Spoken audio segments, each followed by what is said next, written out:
Hello student, welcome to our YouTube channel DV mathematics. बच्चों मैं आपके साथ डिस्कस कर रहा था क्लास 10 का मैथमेटिक्स।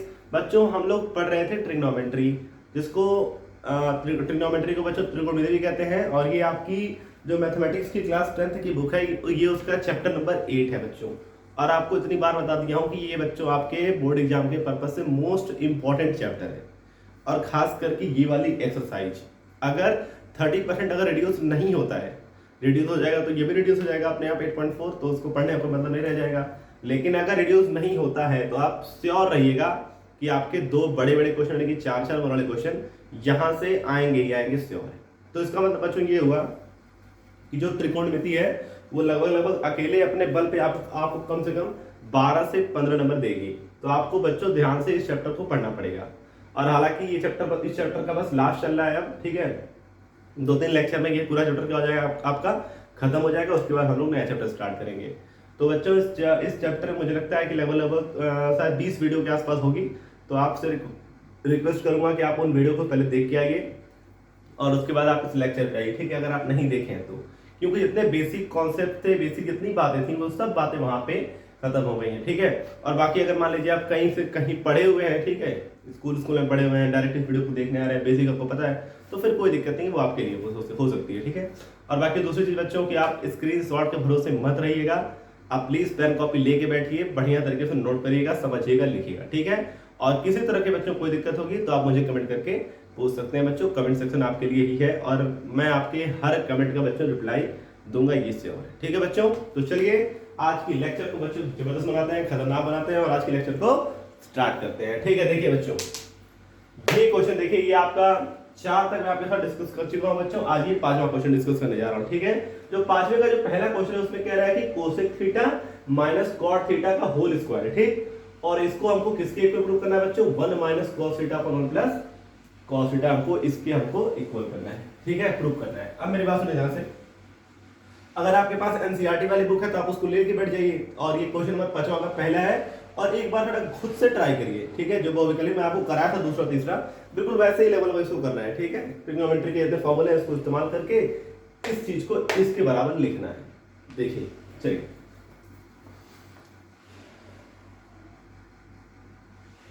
देखिए मैं आपको बताया था कि जब भी आपको जैसे कोसेक दिखे, टैन दिखे, कॉट दिखे, तो क्या करो, सबको किसमें चेंज करो? साइन और कॉस में चेंज करो, ठीक है। चेंज करते हैं सबसे पहले, तो इसको बच्चों मैं लिख सकता हूं 1 अपॉन साइन थीटा,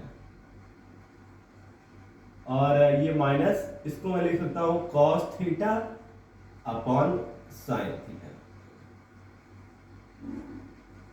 ठीक बच्चों। अब देखिए ये आपके भिन्न का घटाना बन गया, तो अब इसको ऐसा लिख सकते हो ना आप इसको लिख दोगे साइन थीटा, और इसका भाग करो भाग एक बार जाएंगे और एक एक का एक होता है, माइनस साइन का इसमें गुणा भाग करो भाग एक बार जाएंगे, मल्टीप्लाई करोगे तो आपका कॉस थीटा हो जाएगा। और इसका बच्चों क्या है? आपका होल स्क्वायर है, ठीक है। तो इसको आप लिख सकते हैं 1 माइनस कॉस थीटा का होल स्क्वायर, ठीक है। और इसे आप क्या लिखेंगे? साइन स्क्वायर थीटा लिखेंगे, ठीक है बच्चों। अब देखिए आगे मैं क्या करूंगा इसके साथ। अब देखो जैसे कि मान लो अगर आप यहाँ पे ध्यान से समझिएगा इसको, अगर मान लीजिए 3 का स्क्वायर मान लीजिए बच्चों लिखा हुआ है, तो इसका मतलब आप क्या समझते हो? इसका मतलब समझते हो कि 3 इंटू 3 कितनी बार? 2 बार। अगर मान लो 5 की पावर 3 मान लो लिखा हुआ है, तो इसका मतलब क्या समझते हो आप? 5 इंटू 5 इंटू 5 कितनी बार बच्चों? 3 बार। मतलब जितनी इसकी पावर होती है उतनी बार उसको हम मल्टीप्लीकेशन में लिखते हैं, ठीक है। तो इसकी पावर बच्चों कितनी है? 2 है। तो इसको देखिए मैं क्या लिखूंगा, 1 माइनस कॉस थीटा और इंटू 1 माइनस कॉस थीटा। कोई दिक्कत बच्चों आपको? नहीं दिक्कत होगी, ठीक है। आप और देखिए लिखे हैं साइन स्क्वायर थीटा, इसका फॉर्मूला आप एक फॉर्मूला पढ़ चुके हैं, sine square theta equal to 1 minus cos square theta, ठीक है। अब बाकी आप समझ जाओगे कहानी। अब मैं यहाँ पे ये वाला फॉर्मूला इस्तेमाल करूंगा, a square minus B square, that is क्या होता है बच्चों? a प्लस बी और a माइनस बी। देखिएगा आपका ऊपर 1 माइनस कॉस थीटा है और 1 माइनस कॉस थीटा है, ठीक। अपॉन देखिए क्या है आपका, देखिए ये 1 का स्क्वायर लिख सकता हूं इसको, तो a square minus B square बन गया। तो आप लिखोगे एक बार मतलब a प्लस बी यानी कि 1 प्लस कॉस थीटा, और एक बार a माइनस बी यानी कि 1 माइनस कॉस थीटा।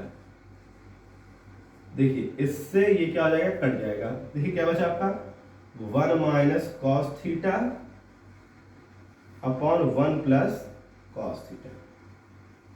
ध्यान से देखिए, यही चीज आपको क्या करनी थी, प्रूव करनी थी। ठीक है, तो आप लिख सकते हैं, लिख सकते हैं यहाँ पे प्रूव्ड। ठीक है बच्चों, या फिर LHS इक्वल टू RHS भी लिख सकते हैं, कोई दिक्कत नहीं है। जो आपको सही लगे आपको लिख सकते हैं, LHS इक्वल टू RHS। ठीक है बच्चों, तो ये भी लिख सकते हैं, आपकी मर्जी है वो। जब दोनों पक्ष आपस में बराबर है तो उसको आप ऐसे लिख सकते हैं। बच्चों आपके लिए छोटी सी एक एडवाइस देना चाहूंगा, एक मतलब बताना चाहूंगा आपको कि 2-3 चीजें हैं जो मैथमेटिक्स में अगर आपको आएंगी, मतलब आती होंगी, तो आपको ये चैप्टर ज्यादा परेशान कर नहीं पाएगा। ठीक, 3 स्टेप में पहला स्टेप मैं आपको ये बताना चाहूंगा कि आपको जितने भी फॉर्मूले हैं त्रिकोणमिति के, जितने मैं आपको पढ़ाया हूँ बताया हूँ शुरू से लेकर लास्ट तक, ठीक, वो सारे के सारे फॉर्मूले बच्चों बढ़िया तरीके से लर्न कर लो। ठीक है, कि वो सारे के सारे फॉर्मूले क्या हो, आपके एकदम जुबान पे हो, पहली चीज। दूसरी चीज आप ये देखो कि मैं किसको लेके चल रहा हूं और मुझको लाना क्या है। ठीक, जैसे मेरे दिमाग में देखो कोसेक और कॉट था और मुझे आंसर किसमें चाहिए था, कॉस में। तो सिंपल सी बात है कि मुझे क्या करना पड़ेगा, इन दोनों को मुझे कॉस बनाने का ट्राई करना पड़ेगा। तो इसलिए मैं इसको 1 अपॉन साइन और इसको कॉस अपॉन साइन लिख दिया था। बात समझ आई? अब देखिए आगे आगे की बात सुनिए। तो ये दूसरा स्टेप हो गया, ऐसे आप सोच सकते हैं क्या करना है। तीसरी चीज, दो तीन चीजें हैं वो आपको आनी चाहिए। तीसरी चीज देखिए आपकी ये चीज है कि आपको बढ़िया तरीके से आना चाहिए भिन्न का जोड़। ठीक है, जिसको आप बोलते हैं फ्रैक्शन, एडिशन ऑफ फ्रैक्शन। ठीक है, भिन्न का जोड़, घटाना, गुणा, भाग, ठीक है, मल्टीप्लिकेशन, डिवाइड, सब्ट्रैक्शन, एडिशन, किसका, क्या कहते हैं, फ्रैक्शन का। ठीक है, उसके बाद बच्चों आपको आना चाहिए रेशनलाइजेशन, जिसको हम लोग बोलते हैं परिमेयीकरण। परिमेयीकरण का बहुत ज्यादा इसमें रोल रहता है बच्चों। ठीक है, सपोज मान लो क्वेश्चन अगर ये होता कि इसको बच्चों प्रूव करो, मतलब बोलता 1 minus cos theta upon 1 plus cos theta, क्या प्रूव करो, ये प्रूव करो। तो हम लोग इसी मेथड को हम लोग उल्टा करते, देखो। तो रेशनलाइजेशन करते तो क्या होता है, नीचे प्लस और माइनस, तो गुणा कैसे करते, माइनस वाले से करते हैं। देखो माइनस वाले से गुणा किया, फिर आएगा देखो सोल्यूशन। ठीक है, तो ये सब सिस्टम है, ये सब चीजें हैं, अभी हमको आगे पढ़ने के लिए मिलेगी भी। तो आपको जो चीजें बता दिया हूँ बेसिक में, आपको ये सब थोड़ा पता होना चाहिए, रेशनलाइजेशन पता होना चाहिए, एडिशन सब्ट्रैक्शन कैसे होता है बढ़िया तरीके से पता होना चाहिए। ठीक है, और बाकी नॉर्मल गुणा, जो गुणनखंड होता है, फैक्टराइजेशन होता है, ठीक है, वो पता होना चाहिए। दूसरी चीज आपको a प्लस बी का whole square, a minus B का होल स्क्वायर और a square minus B square, ये सारे के सारे फॉर्मूले क्या होने चाहिए आपको लर्न होने चाहिए। ठीक है, ठीक है बच्चों, तो आप इसको फटाक से नोट कर लीजिए और उसके बाद फिर मैं आपको अगला क्वेश्चन करके दिखाता हूँ बच्चों। अब आप बच्चों इस क्वेश्चन को देखिए, ये आपकी बुक का क्वेश्चन नंबर 2 है। ठीक है, तो ये बच्चों 5वें का दूसरा क्वेश्चन है। पहला क्वेश्चन आई हो कि आपको बढ़िया तरीके से समझ में आया होगा, तो इसको ध्यान से पहले तो आप खुद से करिए और उसके बाद फिर आप वीडियो को देखिएगा। ठीक है, अगर आपसे नहीं हो पाएगा तो देखिए मैं क्या क्या इसमें करूंगा। चलिए देखिए, इसका मल्टीप्लाई इसमें कर दूं तो हो जाएगा मेरा कॉस स्क्वायर ए। ठीक है, और प्लस, देखो जितनी चीज यहाँ पे है उतनी यहाँ पे भी है। जैसे मैं अगर 3 का मल्टीप्लाई अगर 3 में करूंगा तो उसको मैं क्या लिखता हूँ, 3 का स्क्वायर। 2 का मल्टीप्लाई अगर मैं 2 में करता हूँ तो उसको क्या लिखता हूँ, 2 का स्क्वायर। उसी तरह जो सेम चीज यहाँ पे वही सेम चीज यहाँ पे है, तो मल्टीप्लाई करूंगा तो इसको मैं ऐसे लिख सकता हूँ 1 प्लस साइन ए का होल स्क्वायर। कोई दिक्कत बच्चों, कोई दिक्कत नहीं होगी आई होप। ठीक है, अब इनका मल्टीप्लाई भी करना पड़ेगा हमको, तो इसको मैं ऐसे लिख दूं कॉस ए और 1 प्लस साइन ए। मेरी बात ध्यान समझिएगा बच्चों आप लोग, ये मैं क्या किया हूं बच्चों, भिन्न का जोड़ किया हूं। ठीक है, क्या किया हूं, भिन्न का जोड़ किया हूं। तो बिल्कुल देखिए क्या कैसे करते हैं, नीचे वाले का नीचे वाले मल्टीप्लाई करते हैं, फिर इसका मल्टीप्लाई इसमें करते हैं और इसका मल्टीप्लाई इसमें करते हैं। अगर आप पढ़े होंगे तो आपको पता ही होगा। ठीक है, जैसे मान लो अगर देख लेते हैं रफ फटाक से, जैसे मान लो लिखा है 2/3 प्लस 4/6। अगर इसका अगर आपको जोड़ना क्या करोगे आप, 6 दुना के 12 करोगे यहाँ पे, और प्लस 3 चौके 12 करोगे यहाँ पे, और 3 3 छक्के 18 कर दोगे। फिर दोनों को जोड़ दो, 12 12 24/18।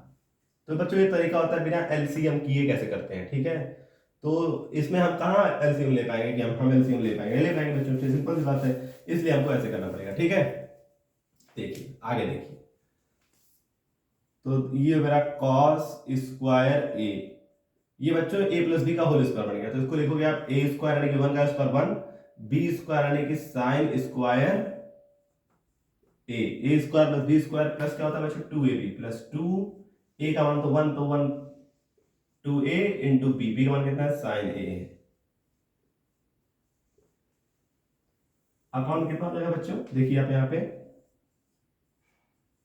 cos a और 1 प्लस साइन a।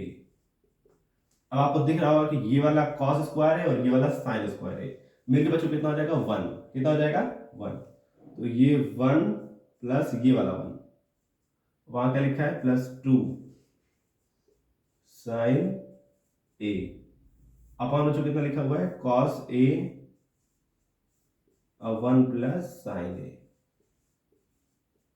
ठीक है, इस तरह इसको सॉल्व करते रहिए और इसको देखते हुए कि क्या प्रूव करना है। ठीक है, तो क्या प्रूव करना है बच्चों सेक, और सेक आता कैसे है, अगर हर में अगर मान लो क्या आ जाए कॉस आ जाए, क्या आ जाए कॉस और ऊपर 1, तो बड़े आसानी से मैं इसको बच्चों सेक कह सकता हूं। ठीक है, तो ये तो थोड़ा दिमाग लगाते रहना चाहिए, थोड़ा सोचना चाहिए कहाँ पे पहुंचना है और क्या क्या तरीके हैं वहां पे पहुंचने के। ठीक है, तो बच्चों 1 1 आपका हो जाएगा 2 और प्लस कितना 2 साइन a